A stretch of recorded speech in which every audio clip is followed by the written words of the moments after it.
vamos a comenzar con una nueva serie que se llama Inquebrantables. Díganlo conmigo, Inquebrantables. La idea de esta serie que vamos a trabajar todo este mes radica en que hemos sido llamados a tener una fe inquebrantable delante del mundo. Y vamos a estudiar distintas historias que sean de inspiración para nuestras vidas, de cómo podemos mantener nuestra fe, nuestros principios, mantenernos firmes e inquebrantables delante del mundo. Sabe que como iglesia yo creo que muchas veces la iglesia frente al mundo, muchas veces criticamos lo que está pasando en el mundo, y yo no creo que esa es la postura de la iglesia, de simplemente criticar lo que está pasando en el mundo. ¿Cuántos dicen amén?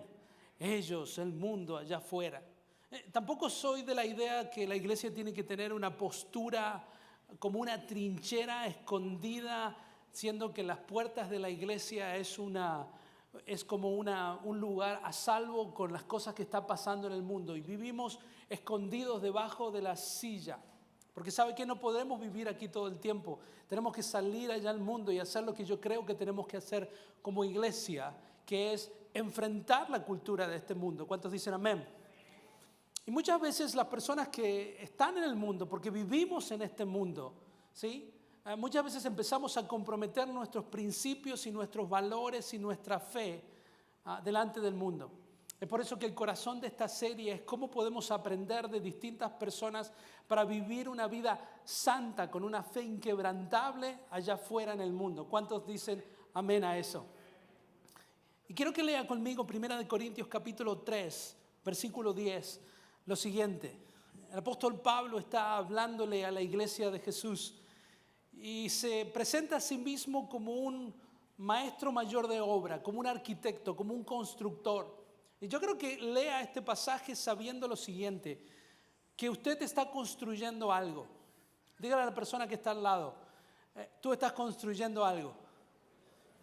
Usted está construyendo su carrera, está construyendo su fe, está construyendo su matrimonio, está construyendo su negocio, está construyendo algo. ¿Cuántos dicen amén? ¿Entienden el punto, no?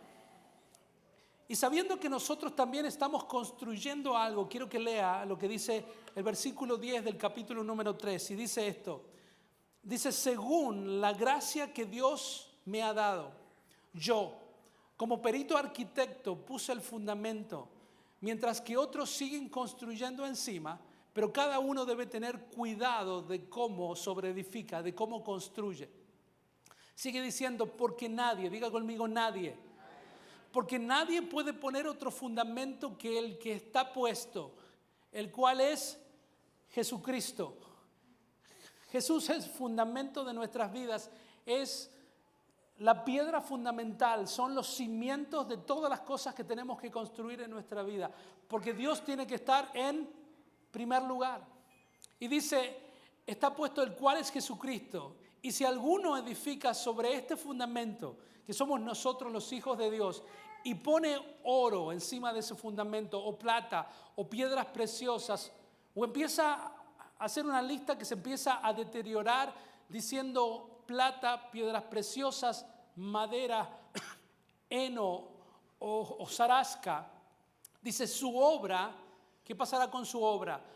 Podrá verse claramente, el día la pondrá al descubierto, y la obra de cada uno, sea la que sea, será revelada y probada. ¿Por qué cosa? Dígalo conmigo fuerte, con el fuego. Si lo que alguno sobreedificó permanece, éste recibirá su recompensa. Dice el versículo 15, si lo que alguno sobreedifica se quema, ese sufrirá una pérdida. Si bien el mismo se salvará, aun como quiera escapará del fuego. Mi hermano, todo lo que estamos haciendo nosotros será puesto a prueba. Su matrimonio será tarde o temprano puesto a prueba. Su fidelidad al Señor tarde o temprano será puesta a prueba. La calidad de la inversión que ha hecho en sus hijos por toda su adolescencia tarde o temprano será puesta a prueba. Y dice la palabra del Señor que cuando esa prueba venga, cuando ese fuego venga, cuando el momento de decisión venga, todos seremos puestos a prueba. ¿Cuántos de ustedes quieren pasar la prueba de fuego que la vida le va a presentar? Siempre y cuando nosotros edificamos sobre la realidad de que Cristo es nuestra piedra fundamental, hay una gracia que el Señor nos ha dado que nos permite tarde o temprano empezar a construir sobre la revelación y la gracia que Dios nos ha dado. ¿Sabe que lo que el Señor le ha mandado a construir es tal vez un poco distinto a lo que me ha mandado a construir a mí? Pero la piedra fundamental tiene que seguir siendo Cristo. La gran pregunta es, ¿cuándo la prueba venga? ¿Cuándo el fuego venga? Tenemos dos opciones. ¿Vamos a tomar el camino fácil o vamos a tomar el camino difícil? ¿Vamos a hacer lo que la gran mayoría del mundo hace o vamos a pararnos firmes? Diga conmigo, firmes. Y mantenernos inquebrantables ante la tentación. Inquebrantables ante las cosas correctas que tenemos que hacer. Y yo sé que un domingo a la mañana es fácil decir gloria a Dios, amén y aleluya. Pero el Señor nos va a probar. Y solamente el tiempo y las pruebas que atravesemos van a determinar qué tipo de construcción hemos tenido. Y hay personas aquí que posiblemente están pasando por pruebas. Y tal vez están incluso viviendo un infierno. Tal vez están en el medio de una separación. Tal vez ha puesto una orden de restricción sobre su esposo, que es una persona violenta. Tal vez sus hijos están perdidos, no tan solo en su fe, sino físicamente. Tal vez hace tiempo que no los conoce. Tal vez hay empresarios que han perdido contratos. Mamás que han perdido bebés. Tal vez simplemente recibió un reporte de su doctor diciendo que las cosas que está viendo en sus análisis no es lo que le gustaría ver. Y yo no sé lo que está pasando en su vida, pero todos, tarde o temprano, vamos a tener que entender que vamos a tener que pasar pruebas. Y vamos a tener que tomar decisiones y en ese momento, diga conmigo en ese momento, que se va a determinar qué tipo de cristianos somos. Qué tipo de fe tenemos, qué tipo de decisiones tomamos. No hay mejor manera de ver la generosidad de una persona cuando uno pierde el trabajo, cuando dicen amén. No hay mejor momento para ver lo fuerte que está su matrimonio cuando hay una tentación. No hay mejor momento para ver qué tipo de buen trabajo hemos hecho con nuestros hijos los primeros 18 años que cuando se van al college a vivir a otro lugar. Y yo sé que hay muchas personas dentro del mundo del evangelio que le han vendido una mentira diciendo que cuando usted sea cristiano todas las cosas se van a solucionar. Si a usted lo han invitado hoy a la iglesia y nos visitan por primera vez y la persona que lo invitó con gran intención diciendo que una vez que acepte a Jesús como su Señor y Salvador no va a tener ningún tipo de problemas o tentación. Quiero que le diga a las personas que lo acaban de invitar que exageró. Que le devuelva el precio de admisión. ¿Sabe por qué? Porque Jesús dice, no small print en la Biblia, sino que lo dice en letras grandes. Dice lo siguiente en Juan capítulo 16, versículo 33. Esta es la verdad de seguir a Cristo. Jesús le dijo a sus discípulos, yo les he dicho estas cosas, que para que en mí hayan, ¿qué cosa? Paz, diga conmigo paz. ¿Sabe qué tipo de paz? Paz de Dios, paz con Dios y paz con otros. Si usted nos visita por primera vez, estoy seguro que está buscando esa paz. La paz de Dios, la paz con Dios, la paz con otro. Y dice Jesús, yo les he dicho estas cosas para que en mí, ¿en quién van a encontrar paz? En Jesús, hayan paz. Pero hay una advertencia de parte del Señor. Dice, en este mundo afrontarán aflicciones. ¿Cuántos cristianos dicen amén? Pero ánimo, diga conmigo ánimo. Yo he vencido al mundo. ¿Sabe que cuando decidimos servir a Jesús no significa que estamos exentos de la muerte, no estamos exentos de la prueba, no estamos exentos de las situaciones difíciles? La única diferencia es que tenemos una paz y una tranquilidad cuando estamos en el medio de la prueba. La única diferencia es que tenemos una esperanza que el mundo no tiene. Tenemos una paz que es difícil de describir. Pero no estamos exentos a la injusticia. No estamos exentos a los despidos. No estamos exentos a la enfermedad. Es más, 1 de Pedro capítulo 1, versículo 6, nos recuerda dice, aún cuando sea necesario que durante un poco de tiempo pasen muchas pruebas. ¿Sabe qué? Este versículo ha hecho una revolución en mi vida, porque yo siempre he dicho, hey, todas las cosas malas pasan todas juntas. ¿Cuántos de ustedes han llegado a esa? Amén, amén, dicen todos, sí. A mí me gustaría que las pruebas, ¿sí?, se organicen de tal manera de tomar una a la vez. ¿Sí? Que tengamos un flat tire, un problema con el carro, no un domingo, sino un mes, el otro tal vez tener una dificultad en el trabajo, y que el otro mes sea el mes que mi esposa se enoje conmigo, y que sea el otro mes que tenga una crisis con una de mis hijas. Me gustaría que mis problemas se ordenen. ¿Cuántos dicen amén a eso? Como uno una vez, dame un break. Pero es bíblico, dice que en un corto periodo de tiempo, dice, aun cuando es necesario que durante un poco de tiempo pasen muchas pruebas. No es una, no son dos, son muchas, es bíblico, amén. Porque la fe de ustedes es como el oro. Su calidad debe ser probada por medio del fuego. La fe que resiste la prueba, ¿cuánto vale? Vale mucho más que el oro, el cual se puede destruir. De manera que la fe de ustedes, al ser así probada, merece aprobación. Yo sé que me ha escuchado decir esto y lo voy a decir hasta el cansancio. La fe que se puede probar es una fe en la cual se puede confiar. La fe que es probada es una fe que se puede confiar.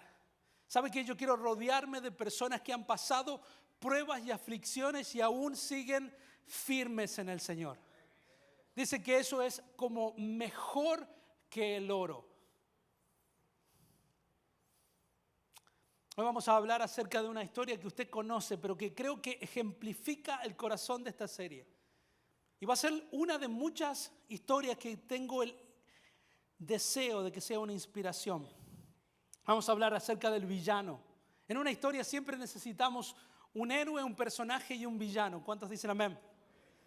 Yo recuerdo cuando iba a la iglesia, la razón por la cual me gustaba ir a la iglesia no era porque los servicios eran eternos y no necesariamente eran divinos, es otro mensaje. No teníamos childcare en esa época, solamente el childcare que tenía era mi mamá pellizcándome cada vez que me movía.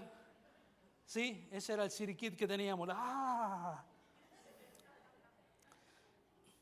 Pero después de esa experiencia semi-traumática, lo mejor que me gustaban eran las historias. Amo los storytellers y es por eso que creo que esta serie lo va a animar, porque siempre encontramos un villano, un personaje y un héroe. Y dice la palabra del Señor, vamos a leer en el libro de Daniel en unos minutos, pero tenemos que entender el carácter del villano, y este villano se llamaba Nabucodonosor. Diga conmigo Nabucodonosor. Si usted no puede decir, dígale Nabuco.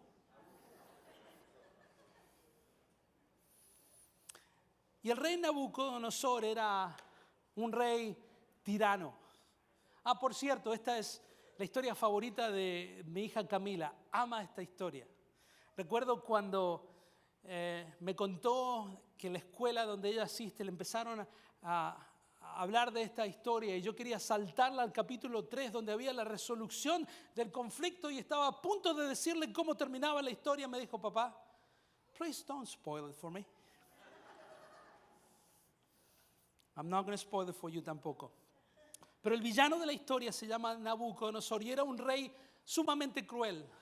No tan solo que fue el que tomó Jerusalén, sino que destruyó los muros, destruyó el templo del Señor, destruyó los utensilios considerados santos, esclavizó al pueblo y se llevó de rehenes a la gran mayoría de los jóvenes más inteligentes.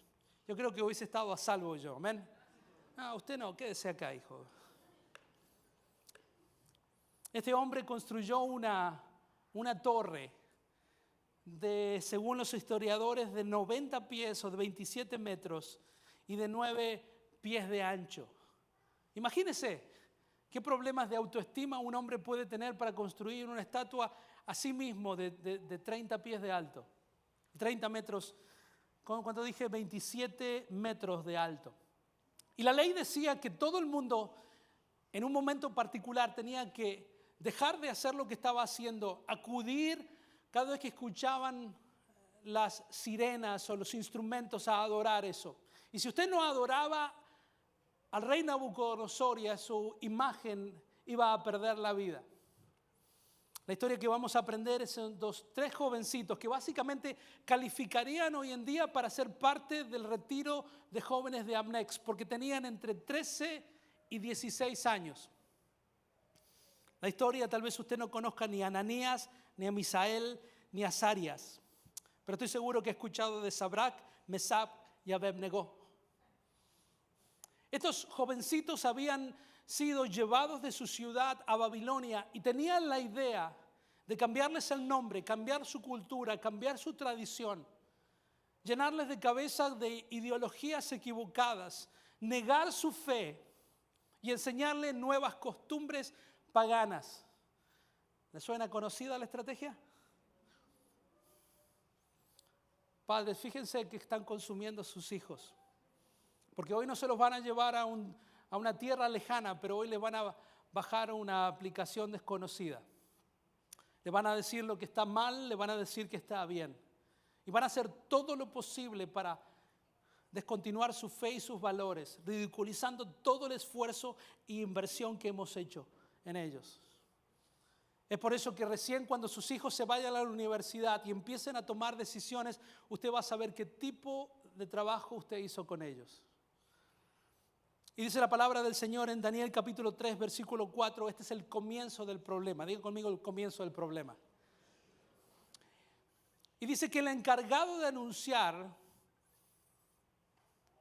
el hecho de que iban a empezar a adorar al rey o hacer este nuevo anuncio, este nuevo edicto, esta nueva ley, el encargado de anunciar el comienzo de la ceremonia dice que ordenó en alta voz y dijo: atención, hombres de todos los pueblos, naciones y lenguas. Y dijo esto en el versículo 5, dice: en cuanto oigan ustedes tocar las trompetas, las flautas, las cítaras, la lira, el salterio, la gaita y todos los instrumentos musicales, se pondrán de rodillas y adorarán a la estatua de oro que hizo construir el rey Nabucodonosor. La advertencia continúa diciendo: todo aquel que no se arrodille y adore la estatua será, ¿qué cosa? Arrojado ¿de cuándo? Inmediatamente al horno encendido. Y esa era la ley. Pero usted sabe, siempre tenemos un villano, tenemos un problema y tenemos un chismoso.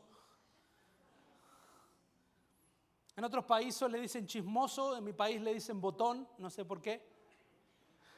En otros países le dicen el sapo. Usted sabe a qué me refiero, ¿no? El que va y siempre le cuenta a su mamá, a la escuela, el chupamedias. Y miren lo que pasó, siempre tenemos uno de esos en la historia. Y en el versículo 12 lo encontramos. Y diga conmigo, ¡buh! Sí. Y dice: pues bien, mire lo que pasó. Este hombre se acercó, este sapo, este chismoso, chupamedia, botón, etcétera, etcétera. Se acercó al rey y dijo: pues bien, hay unos judíos a quienes su majestad, chupamedia, ¿no?, puso al frente de la administración de la provincia de Babilonia, que no guardan el menor respeto a su majestad, ni adoran a sus dioses, ni a las estatuas de oro que su majestad ha mandado a levantar. Y yo podría dejarlo ahí, no, pero este es sapo. Y dijo: ellos son Sadrach, Mesach y Abednego. Y aquí está el problema. Y Nabucodonosor, ¿qué hizo? Se llenó de alegría.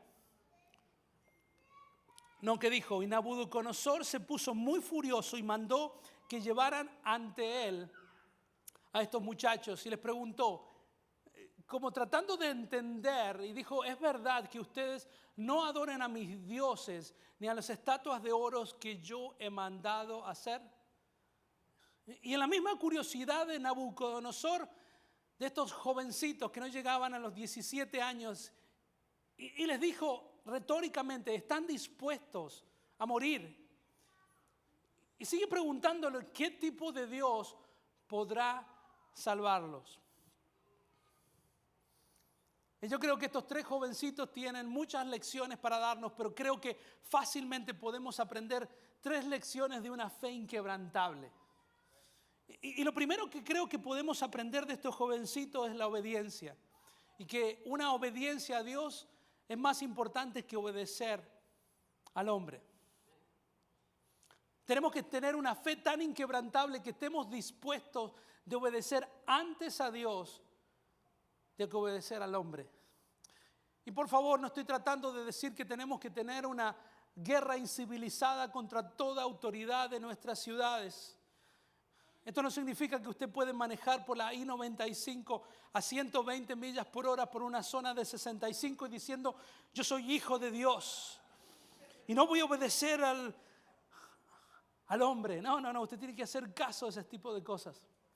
Pero tiene que ser capaz de saber que no vamos a doblar nuestras rodillas delante de cosas que van en contra de la fe, en contra de nuestro Dios, en contra de nuestros principios. Tenemos que ser capaces de mantenernos firmes e inquebrantables ante el mundo. Todo el mundo estaba de rodillas. ¿Y sabe qué es? Es fácil empezar a identificar a las personas que tienen principios, porque mientras todo el mundo, todos los hombres de negocios, los músicos, toda la ciudad estaban de rodillas delante de estos dioses paganos, había 3 jovencitos parados así. Y no es como nosotros cuando venimos al país que no entendemos lo que está pasando, porque no entendemos inglés. No es usted que va a un lugar y parece que es su primer día en una clase de Zumba, que está desconectado de lo que está pasando. Estos jovencitos habían tomado una decisión de no doblar sus rodillas ante los dioses paganos. ¿Sabe qué pasa cuando empezamos a comprometer nuestros valores ante las pequeñas cosas? Empezamos a comprometerlos muy fácilmente más tarde. Yo me imagino que tal vez estos 3 jovencitos, lejos de casa, lejos de sus sinagogas, lejos de sus líderes espirituales, lejos de sus padres, podrían fácilmente haber llegado a algún tipo de conclusión. O tal vez ir al roommates y decir, ok, llega el día donde la trompeta suena, lo que vamos a hacer, vamos a cruzar nuestros dedos. Y vamos a adorar a este rey, pero simplemente vamos a doblar nuestros dedos. Y cuando uno hace así no vale, ¿verdad? Es de mentirita. O tal vez podrían haber llegado a la conclusión, como muchas veces nosotros lo hacemos, vamos a pecar, pero vamos a pecar solamente una vez. ¿Quién se va a dar cuenta? O podrían haber llegado hasta otra conclusión que muchas veces nosotros mismos sacamos diciendo, hey, yo he sido llamado a predicarle acerca de Jehová, del Dios verdadero. Si nosotros morimos, ¿quién les va a contar la verdad? O podrían haber dicho, podemos hacer la gran Tim Tebow, ¿no? Solamente una sola rodilla. El problema de empezar a comprometer nuestros valores es como decía mi pastor. Sabemos que esto es pecado, pero esto que está alrededor no lo es. Empezamos a coquetear y empezamos a comprometer de a poco lo que sabemos que está mal. Esta chica jovencita del trabajo, no sé por qué me metí ahí. Pero no es nada malo, simplemente estamos intercambiando teléfonos. Estamos comiendo lunch juntos, no es nada malo, eso es una cuestión profesional. Sí, es joven, es atractiva, pero tengo que ofrecer mi hospitalidad, está recién mudada a la ciudad, pero no está mal. Justo tuvo un flat tire, justo me llamó a mí y yo no podía decirle que no porque yo soy un caballero. ¿Cuántos dicen amén?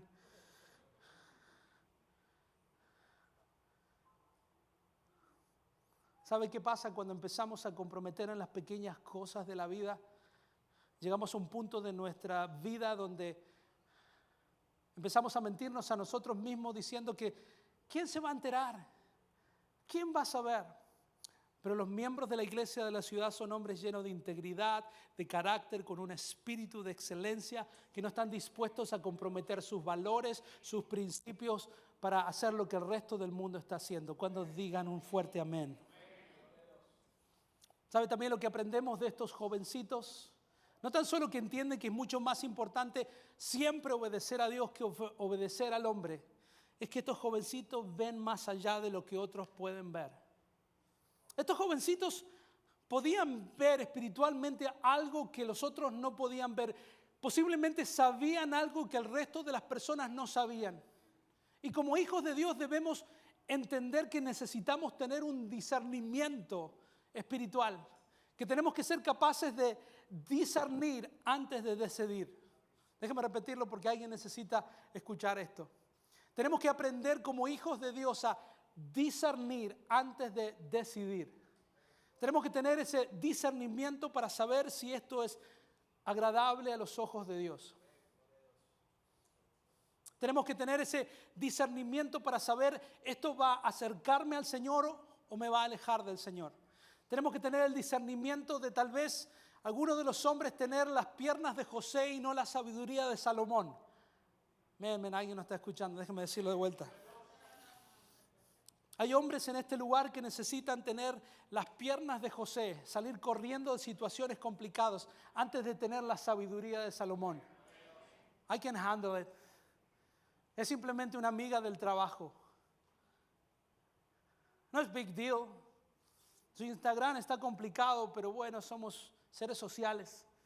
Empezamos a pensar y racionalizar nuestro pecado pensando que podemos manejar la situación. Y la Biblia dice que tarde o temprano el pecado nos alcanzará. It's a matter of time. I have to move on. Daniel capítulo 3, versículo 17. Miren lo que estos jovencitos llenos de fe, diga conmigo, llenos de fe, podían ver. Dice, su majestad va a ver. En otras palabras, usted no sabe, usted no entiende, usted no ve. Dice, su majestad va a ver que nuestro Dios a quien servimos, no dijo conocemos, escuchamos, seguimos, sino a quien servimos, puede librarnos de este ardiente horno de fuego y también puede librarnos del poder de su majestad. Me encanta que son diplomáticos, porque saben que el rey hacía así, le cortaba la cabeza. Necesitamos ver. Creo que es importante recordar cuál es la definición de fe. Una de las cosas que nos diferencia del mundo no es que no estamos tentados, no es que no estamos sujetos a las mismas presiones e injusticias de ese mundo, sino que tenemos fe. Diga conmigo fe. ¿Y saben qué es la fe? Gracias por preguntar. Hebreos capítulo 11, versículo 1 es la definición perfecta de fe. Dice, ahora bien, tener fe es estar seguros. Diga conmigo seguro.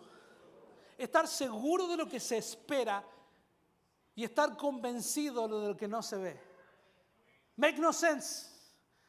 Si usted le explica esto a alguien que no cree, que no tiene fe, le va a decir, what? What? Pero tener fe, ponerlo de vuelta, dice Hebreos capítulo 11, versículo 1, dice, ahora bien, tener fe es estar seguro de lo que se espera y estar convencido de lo que no se ve. ¿Vio cuando usted está seguro de algo que usted sabe, pero no tiene manera de probarlo? Y no tan solo el nivel de locura de la fe en la persona de Jesús, no tan solo nos lleva a estar seguros, sino que nos lleva a estar convencidos. Es como cuando los hombres nos perdemos. ¿Ha visto a los hombres, hermana? Cuando vamos guiando el carro y no seguimos. ¿Se acuerda que antes no había GPS? Ustedes, hombres modernos. Pero cuando los hombres antes del GPS, ¿cuántos hombres manejaban aquí o guiaban antes del GPS? Sí, pocos, miren. ¿Sabe que cuando antes su esposa le daba una corazonada y una coordinada? Vamos para allá. Y usted decía, no, es para el otro lado. Y usted sabe que está perdido, pero bien perdido, gracias a Dios. Y el orgullo no le permite pedir dirección. ¿Sí? Mi esposa me decía después de 20 minutos guiando en la dirección correcta y ya la cara se le cambia, ¿no? Eso. Y cara te dije, ¿sí? Y es como que ella sabe que yo estoy perdido y yo sé que estoy perdido. Pero no tengo la humildad necesaria para, número 1, jamás reconocer que estoy perdido. Número 2, pedir ayuda. Y número 3, reconocer que ella tenía razón. Era too much.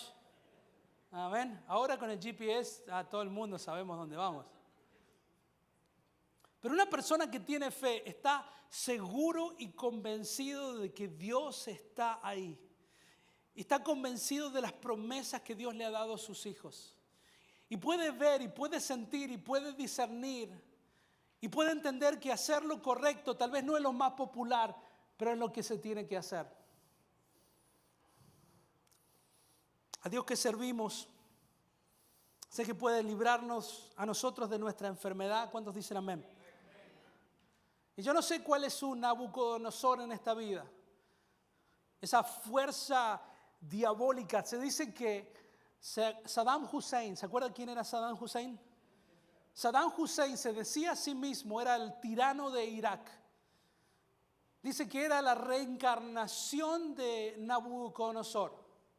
Y yo no creo en la reencarnación, please, no empiecen a tuitear.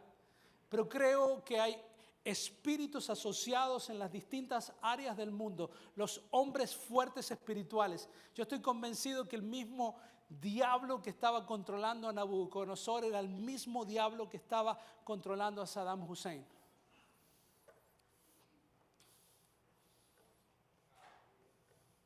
Yo sé que el Señor puede librarnos de su prueba. Yo estoy convencido de que mi Dios puede sanarme, que puede controlarme, que puede proteger a mis hijas, que puede darme la promoción que estoy buscando.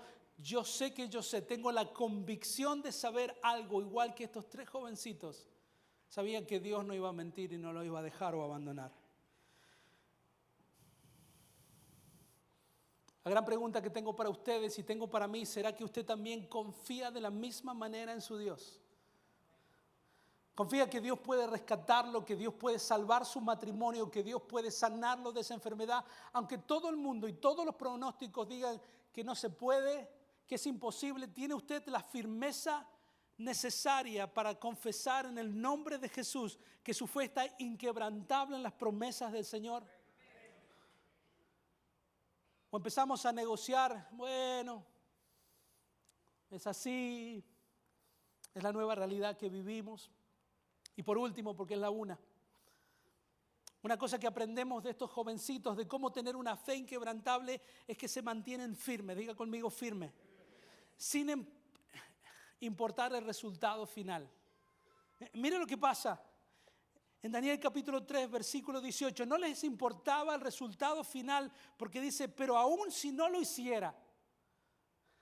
Escuche esto, aún si no lo hicieran, sepa bien, su majestad, que no adoraremos a sus dioses ni nos arrodillaremos ante la estatua de oro.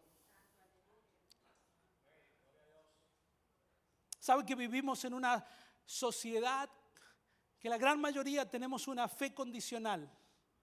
La fe condicional es que servimos al Señor, estamos con el Señor, adoramos al Señor siempre y cuando las cosas nos vayan bien. Cuando tengo un trabajo estable, cuando mi matrimonio está sólido, cuando mis hijos todavía siguen siendo niños y todavía no adolescentes, just wait.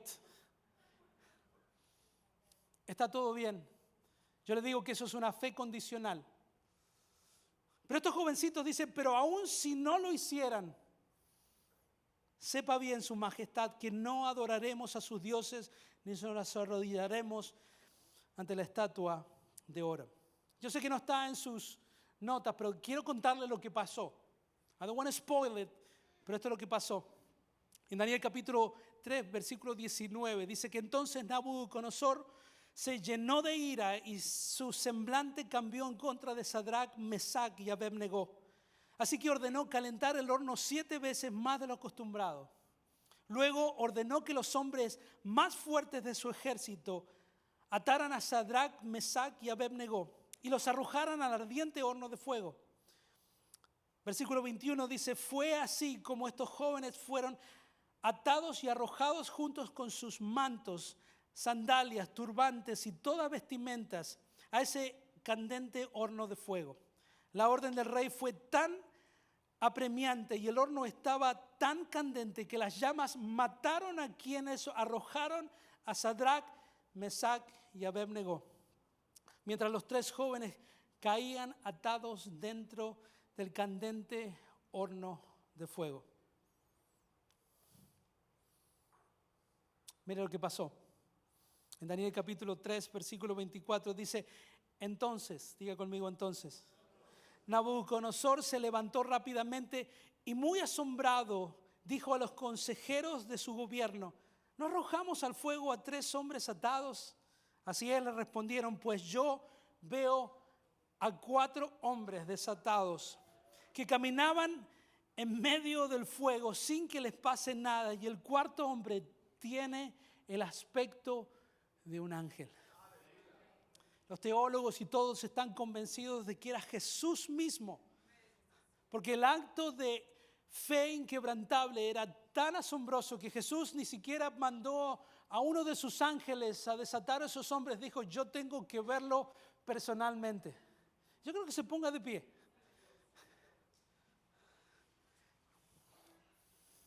Y yo quiero revelarle uno de los secretos más poderosos y tal vez mejores guardados de todo el cristianismo. Y posiblemente usted llegó a esta iglesia con una necesidad. Y si vino a esta iglesia con una necesidad, quiero que sepa que Dios puede suplirla. Pero muchas veces pensamos lo siguiente: pensamos que el Señor responde a nuestras crisis y a nuestras necesidades. Pero eso no es verdad. ¿Cómo, pastor? Sí, si fuese verdad, si Dios respondiese a nuestras crisis y nuestras necesidades, quiero decirles que no habría crisis ni necesidades en este mundo. No habría niños con hambre, no habría divorcios, no habría enfermedades, no habría aflicciones, no habría absolutamente nada de eso. Pero ¿saben qué? Dios no responde a las necesidades del ser humano. Dios responde a una fe inquebrantable. Fue la inquebrantable fe de estos jovencitos que dijo: Dios puede hacerlo, pero aún si no lo hiciera, no vamos a doblar nuestras rodillas hasta Dios falsos. Y fue Jesús mismo que se paró en medio de ellos. Y lo único que se quemó no fue su pelo, no fue sus ropas, fue las mismas cadenas y lazos que tenían. Y yo quiero hacer una oración peligrosa en esta mañana con usted. Generalmente los pastores oramos con un buen corazón intencionado, tratando de que el Señor nos libre de todo mal y libre de toda prueba. Pero yo quiero orar algo distinto. No quiero que el Señor nos libre del mal, ni libre de la prueba, ni siquiera del fuego, porque la Biblia dice que vamos a ser probados por fuego. Y mi oración no puede transcribir o reescribir la palabra del Señor. Solamente tengo que alinearme con esa verdad. Mi oración es distinta en esta mañana. Señor, no nos libres de la prueba, sino que transfórmanos en medio de la prueba. Señor, no nos saque de la prueba. Señor, camina con nosotros en el medio de la prueba. Señor, no nos eximas del dolor, simplemente está con nosotros en el medio de él. Yo quiero orar esa oración por su vida, para que su fe se incremente, para que su fe sea probada, porque una fe que no es probada no sirve para nada. Y dicen los escritores, los teólogos, que no tan solo veían a 4 hombres en vez de 3, sino que dicen los teólogos y otros historiadores que los escuchaban cantar en el medio de la prueba. Y yo no sé hebreo o arameo, pero estoy seguro que estaban cantando algo como: santo es el que vive, santo es el que reina, santo es el que va a ser clavado en esa cruz. Mesach, Abed-Nego estaban delante de la presencia del Señor en la crisis más importante de su vida, y Y se dieron cuenta que el Señor no respondió a su necesidad, sino a la fe extraordinaria, extravagante e inquebrantable que demostraron delante del Dios de este mundo. ¿Me da permiso para orar por su vida? ¿Me da permiso para decirle al Señor: Señor, no nos saques de la tentación, Señor, no nos saques de la prueba, Señor, no nos saques de esto, simplemente camina con nosotros para que seamos transformados, para que seamos liberados, para que seamos reforzados en nuestra fe? ¿Me da permiso? Levante su mano. Hay personas aquí que tal vez han llegado a esta iglesia con las últimas esperanzas. Y aquí hay personas con muchas necesidades. Necesidades de trabajo, necesidades de dirección, necesidades emocionales, mentales, espirituales. Independientemente de cuál piensa que usted es su necesidad, yo le puedo decir que la única persona que puede satisfacer esa y todas sus necesidades se llama Cristo. Y lamento que no llegó un día domingo donde oramos para que nada nos pase, sino simplemente tener la revelación de que estamos entrando en una prueba, estamos en el medio de una prueba, tal vez con suerte estamos saliendo de la última. Pero quiero asegurarle que Jesús está con nosotros. Padre, en el nombre de Jesús de Nazaret, Señor, yo te pido que no nos saques de esta prueba momentánea, que son muchas en poco tiempo, sino que nos hagas entender de las dimensiones que tenemos, de que tú no estás lejos y desconocido, sino que tú estás con nosotros. Padre, tu palabra dice que todas las cosas ayudan a bien a aquellos que hemos sido llamados acorde a tus propósitos, Señor. Y Padre, en el nombre de Jesús, en el medio de la prueba, en el medio del dolor, en el medio del humo, en el medio del candente fuego que el enemigo ha preparado para destruirnos, yo te pido en el nombre de Jesús que abras nuestros ojos espirituales y que podamos ver que tú estás en el dolor de tus hijos.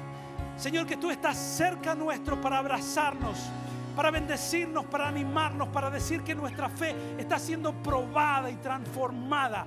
Señor, que nuestro carácter está siendo transformado al carácter de Cristo. Señor, yo te pido en el nombre de Jesús que nos impidas levantar nuestra bandera de rendición a este mundo y poder seguir caminando firmes en el nombre de Jesús. Señor, para que igual que el rey Nabucodonosor pueda entender que tú estás con nosotros, y decretó esa misma semana que el único Dios verdadero es el de Abraham, Nebac y Abednego. Padre, en el nombre de Jesús, Señor, yo oro que en el medio de la prueba, en el medio del dolor, Señor, podamos sentir, Señor, que tú eres santo, que tú eres digno, Señor, y que tú estás caminando con nosotros. Señor, oramos por libertad en el nombre de Jesús. Oramos por sanidad en el nombre de Jesús. Oramos por restauración en el nombre de Jesús. Y Padre, te pido que esta iglesia sea conocida por tener una fe inquebrantable en el nombre de Jesús. Y al igual que estos muchachos, yo quiero animarlos a que podamos adorar todos juntos en el medio de la prueba, en el nombre de Jesús.